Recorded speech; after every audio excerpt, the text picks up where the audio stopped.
ऊंचे ऊंचे बखरी ससुर जी के तब न बायर बहै तब न बायर बहै हो।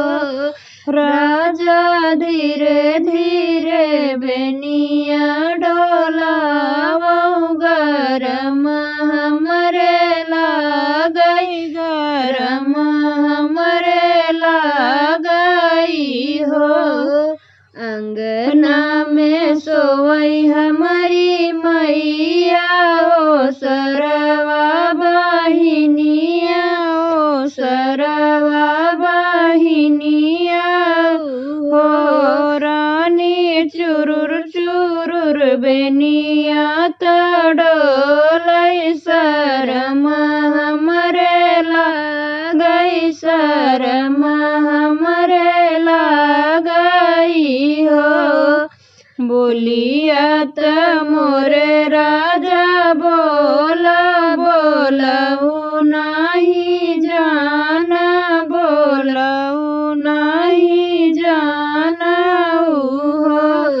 राजा कहे बिना लाया मोर गवनवा शरम तोहरे लागई शरम तोहरे लागई हो।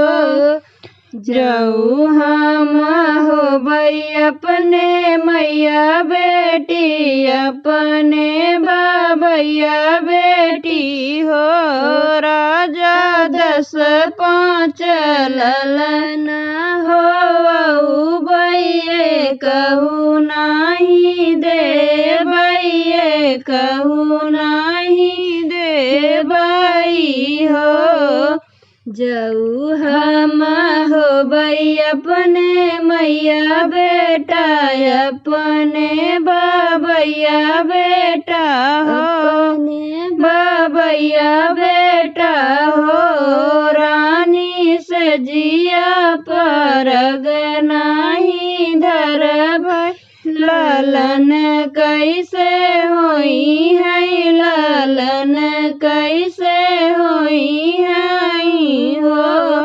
रानी से जिया परग नहीं धरबै लालन कैसे होई